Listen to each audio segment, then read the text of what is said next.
Ekili ku Parliamentary ate kikabuka anti His Excellency the Deputy President of Uganda Kyagulanyi Ssentamu Robert Bobi ng'akulembeddemu ababaka ba NUP bonna nga bano mukuliko Mukulu Mathias Mpuuga Nsamba awamu ne babaka baffe abalala bonna bayingidde Parliament olunaku olwaleero kwegamba kigenda kuba kikabukabuka. Bagenze kufeesinga Speaker wa Parliament bamulabe.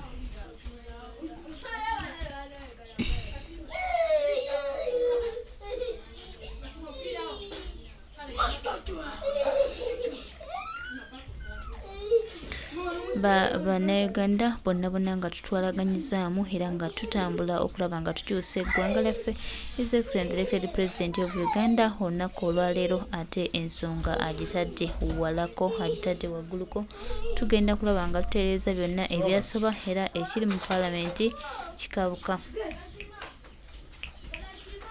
Ekiri mu Parliament kikabuka era nga ababaka baffe abalungi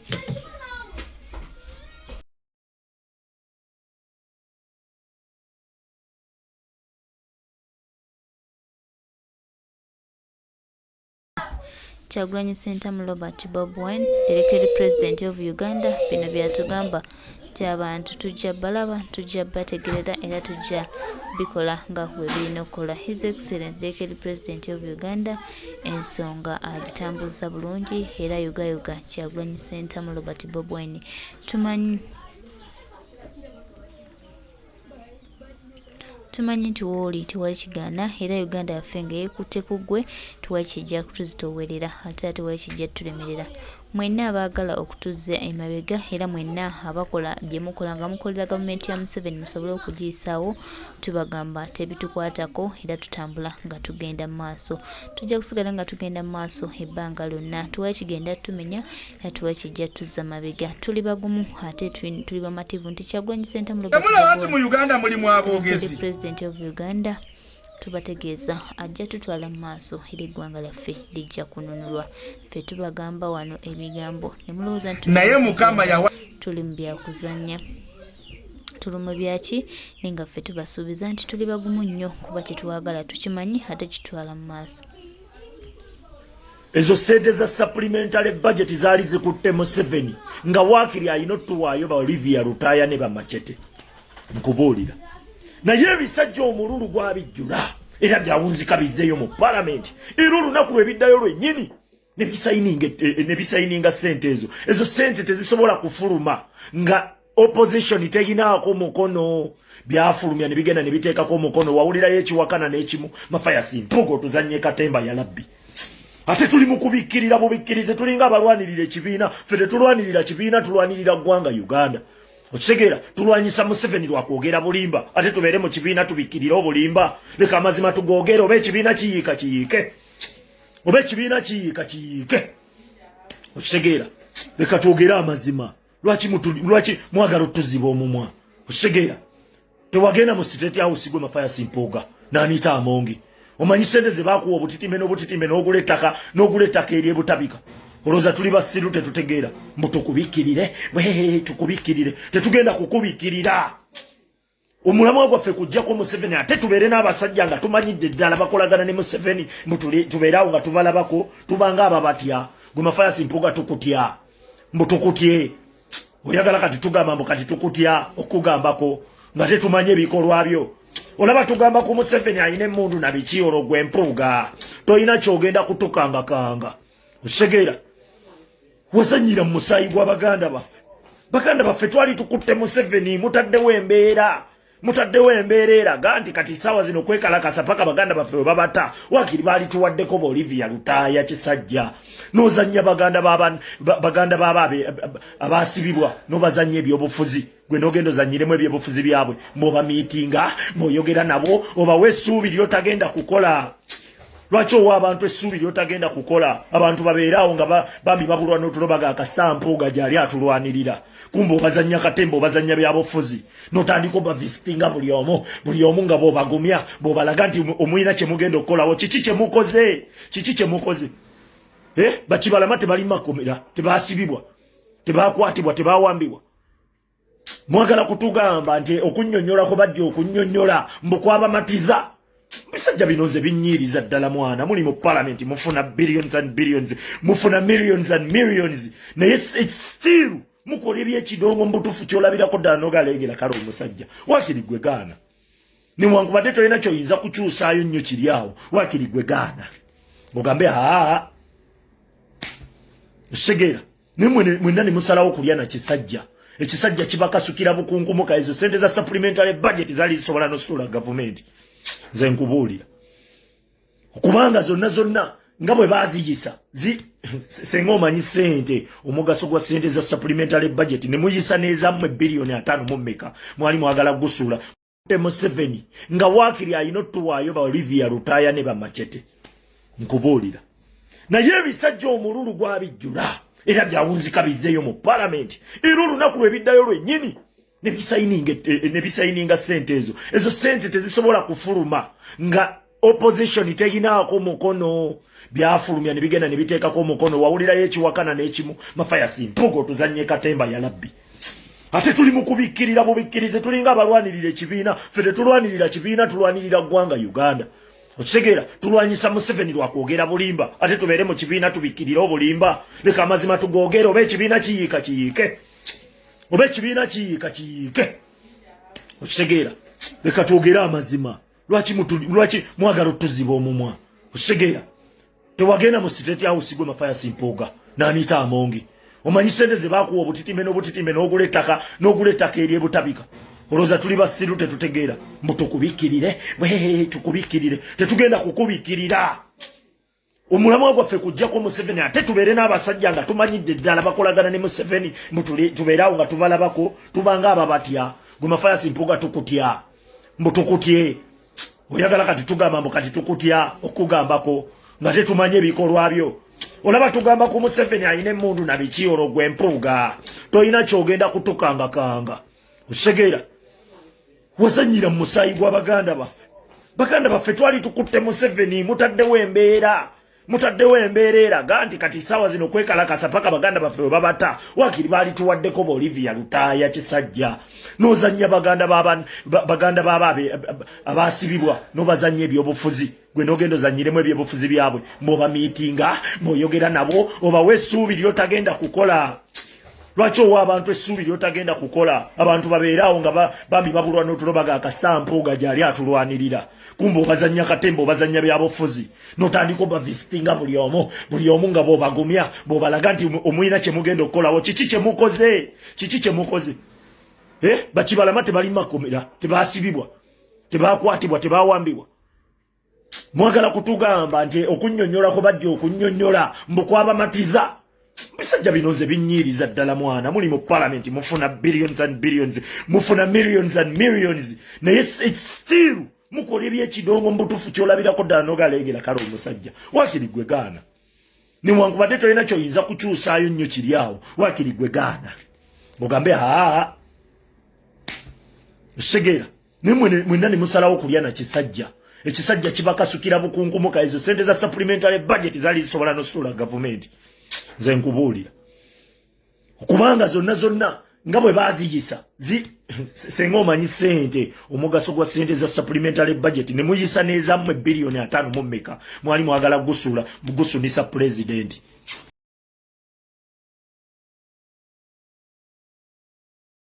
National Unity Platform aboogezi tuyina aboogezi naye okutuuza nabo ku pano oyina okuba nga weekakasa omutwe gwo mukama yatuwa aboogezi tuyina aboogezi basatu naye bakuwa ku pano asooka ye His Excellency Robert Kyagulanyi Ssentamu owokubiri ye Joel Ssenyonyi spokesperson wa NUP owokusatu bamuyita Alex Waiswa Mufumbiro nze nsasira nnyo omuntu atula ne Alex Waiswa Mufumbiro ku pano kambabuulire nsasira nnyo omuntu adiscussing ne Alex Waiswa Mufumbiro kubanga Alex Waiswa Mufumbiro asobola okusqueezinga bwati Nokabira ku show nze nabagambye nti olunaku lumu omuntu agenda kusikayo emmundu akuba omuntu esasi mu studio wallahi ng'anoonya kyayisobola okwanukula kana akasajja nga takiina. Mukama yatuwa aboogezi basatu bali aba basatu naye batabbu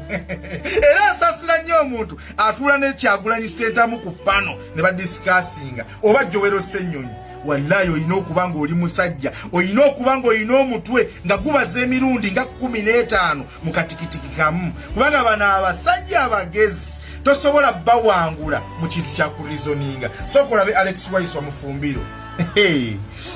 Nze siri surprised ne yayogedde ebyo. Kuba nagambe ensi nti oyo mafia. Kati mafia aba tasobola na kufaayo. Nagambe ensi nti oyo mafia. No. Tosobola kuyita kuyita mukulembeze wa parliament kigambe ekyo. Kati mpagwe kyemba muyita. Ki withdrawing Sijja. Muyite speaker of parliament. Sijja muyita. Crazy. No. Nze na ompise describing. No. Atera sikwise ku describing omuntu. Kati nze nkuddiza akazindalo. Nayo manyi environment yogera ku kiri mu Mr. Kungu. No, yogera ku kiri mu parliament. Omukubiza muleke. Nkugambye. Gamba omukubiza w'olukiiko lw'eggwanga. Nkugambye nti najja neŋŋamba ensi era siri surprised. Kungu mwe mubalatira mu bintu bino. Wait. You see, we must be respectful, Waiswa. Do you know that people are dead? Yes, but again, do you know that people are dead? You're disrespecting Omukulembeze, Waiswa. You can still submit. Okay, you give me words. Speaker of Parliament. Kunze si. Kuba teriyo Speaker of Parliament atamanyi nti bannayuganda battibwa. Okay? Era togenda kinkaka. Teriyo Speaker wa Parliament atamanyi nti John Bosco Kibalama abaana be bawambibwa. Speaker muleke yogera okay? Ate ekikolwa kye kyakoze kya butujju. Ekikolwa kyakoze first of all yagambye nti wiiki ejja oyo gwoyogerako nti parliament egenda kufuna answer okuva mu government nga 15 something like that. Bw'amala okugamba ekyo ate n'agamba bano ekibafulumiza sikimanyi naye nga government egenda kugyewo eki reply. Ekyokubiri, buli muntu yenna alina eddembe erirye ng'omuntu okwekalakaasa. You have a right to demonstrate. Mu mateeka g'abakozi ba government bagita industrial action. It is constitutional. Noli abadde mu parliament ajja kugamba nti ne mu parliamentary rules it is acceptable. Kakati ng'ekintu kiri documented as to why abantu bano bakoze protest move out. Gojja n'ogamba nti ogenda kubala. Oyagala nkudescribing nga ki mu lulimi Oluganda. Against nsonga ki? Kubanga mu obusungu bwe muleeta ffe tukuume decorum mu kudefining ebintu by'obutujju ebikolebwa abantu. Kungu mu bino ebintu bye mwagala tusagiremu mulimu abantu abatiddwa. Ate nga betwogerako sinti si bantu. Rita Nabukenya twamuziika. Mu kuziika Franka Senteza tumukunde Jeno yajja n'ayogererawo ebigambo okusinzira ku byali byakolebwa mu nsiko. Era n'atugumya nti tulina okuyimirira nga tuli bavumu bwe tuba bakumalako mu lutabaalo luno. Tetujja because tuzze kwogera to assume nti tuzze okusanitizing ebiriwo bwe manzize ku set nga kuliko ayogerera amagye nga kuliko akulira security mu kibuga. Yes, okay, ebyo bye bigambo by'omukulu Alex Wise Mufumbiro. Omanyi mu Uganda muno ndabye aboogezi bangi nnyo naye bane naludde okulaba omwogezi alinga Alex Wise Mufumbiro. Wallahi tukkirize buli generation ejja n'ebyayo naye neno generation erimu abaana aboogezi ate nga bagezi. Oshegedde abadde agezako okulambulula ku nsonga y'abasibe oba abaana abaabuzibwawo oba abantu abaabuzibwawo ng'agezako okutegeeza ng'agamba nti ne speaker ali accountable ku bantu abo kubanga nabo baali bantu ng'abantu nti baaliyo era balina okubeera accountable. Okitegeera nti sometimes omuntu ayinza okuba ng'ayogera ne bamutendereza naye nga byayogera majani merere naye Waiswa ayogera arizoninga n'omuntu ate akubuulira ali outspoken okitegeera nti ensonga agirambulula nga bw'erina okubeera mu mazima n'obwenkanya. Kizibu nnyo okusanga abantu abali outspoken nga Wayiso agenda kukubuulira ekituufu eitha omukyawe oba omwagale nga ye tafuddeeyo ku ki ky'ogenda kuwulira nakyogenda mulaba oba omulaba otya oba omulaba otya, ye agenda kukubuulira amazima. Akugambye nti sipiika ali accountable kwaba abantu ababuzibwawo kubanga baali bannayuganda, ng'ate ne sipiika wa Uganda aliwo okusavinga abantu bannayuganda bonna kyenkanyi. Yensonga lwaki alondebwa nga sipiika, yensonga lwaki bamulonda mu constituency ye. So abantu bwe batyo abali mu kaliba ng'eya Wayiso si bangu bakusisinkana kubanga mwenna mukimanyi nti abantu babagulirira ne ssente ne bafa ku mulamwa ne basirika. Golowooza Wayiso nga bamuwadde ssente tasobola zirya. Ne batuba nga tukyalina omukisa nga Wayiso asobola okwogerera omuntu wa wansi. Mukadde kano mu intimidations ennyingi, mu kutiisibwatiisibwa okungi, wallahi mu generation yaffe tuba tugenda kumwenyumiririzaamu nnyo Katonda obudde bwagenda okumutuwa ng'omuntu. Nakugambye nti si ye mwogezi yekka gwe tuyina nga National Unity Platform. Aboogezi bonna be tuyina battabu. Nakugambye ne woba osinkanye businkanye Joel Ssenyonyi, wallahi asobola okuttamu omuntu. Ate era ne woba osinkanye busisinkanye pulezidenti waffe wa National Unity Platform we bayita His Excellency Robert Kyagulanyi Ssentamu, bonna basajja barizoninga. Naye ate ekisinga okwewuunyisa, bonna baliwo ku lwa muntu wa wansi, bonna balwanirira muntu wa wansi afune eddembe lye, afune obwenkanya. Ndowooza mukirabye nnyo nga bagezako okulwanirira abantu ababuzibwawo ne mu Parliament ababaka abamu ne batuuka okwekandagga ne bafuluma ebweru. So kati bano ababaka abalala bo baliwo ku lwani. Kitegeeza nti senga abantu tebaliwo ku lw'abantu baali badde bagamba nti balondebwa mu nnondebwa ey'enjawulo, naye nabo baliwo ku lw'abantu kubanga abantu be babateeka mu Parliament bwe kibanga kisaawa ya kulwanirira munnayuganda alabike afune eddembe lye naye adde yasinkane famire ye, tuba tulina kikola ffenna. Bwe kiba kyetagisa kuyimiriza mirimu gya Parliament eyimirizibwa, emirimu giyimirizibwa ne tunoonya bannayuganda nga bannayuganda abalala bonna, nga bannayuganda mmwe abatagala yadde ofuluma mu Parliament okulwanira eddembe ly'abalala. So Mukama wabanga mu generation yaffe atuwadde omuntu alinga Wayiso, wallahi tuba tulina okwebaza Katonda amutuwadde n'ebbanga ly'aba amutuwadde, because buli generation ejja n'ebyayo. Abogezi babadde bangi mu ggwanga erya Uganda naye nga boogera ne boogera nga boogera bulungi nnyo, at the end of that day nga batuukiriza agendazi za Mukama waabwe nga tebakolera muntu wa wansi. Wayiso atalina kifo kyonna mu Parliament, just nti nno ye mwogezi wa National Unity Platform naye ayiyeewo omubiri mu buli mbeera yonna. Si mubaka naye ayiwiriddewo bannayuganda omubiri. So ne wabanga yesimbyewo mu constituency yonna gye yesimbangawo eyo mumulabiranga nti balondebwa mu nnondebwa ey'enjawulo, naye nabo baliwo ku lw'abantu kubanga abantu be babateeka mu Parliament bwe kibanga kisaawa ya kulwanirira munnayuganda alabike afune eddembe lye naye adde yasinkane famire ye, tuba tulina kikola ffenna. Bwe kiba kyetagisa kuyimiriza mirimu gya Parliament eyimirizibwa, emirimu giyimirizibwa ne tunoonya bannayuganda nga bannayuganda abalala bonna, nga bannayuganda mmwe abatagala yadde ofuluma mu Parliament okulwanira eddembe ly'abalala. So Mukama wabanga mu generation yaffe atuwadde omuntu alinga Wayiso, wallahi tuba tulina okwebaza.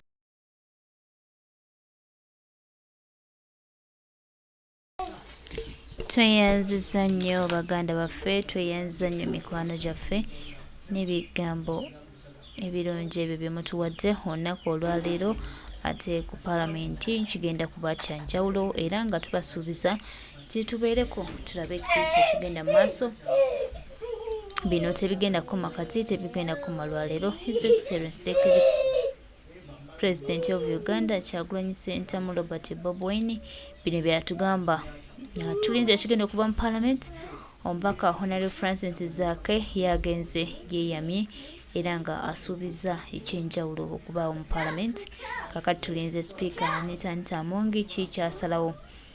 Ffe tubategeeza nti tuli bagumu nga tulinze okulaba nga Uganda yaffe eba ey'enjawulo oba nga Uganda yaffe ekyuka. Baganda bange, mikwano gyange, this is Uganda. Tulina kwekwata wamu ate ng'era tuli bumu okulaba nga tutereeza byonna ebyasoba. Tulwanire wamu tulabe nga tutereeza eggwanga lyaffe era nga tulitwala mu maaso. Tumanyi nti kino bwe kinaggweera bannayuganda ffenna tujja kuba tutegedde ekituufu era nga tutambula nga tugenda mu maaso. Tetugenda kutiitirira muntu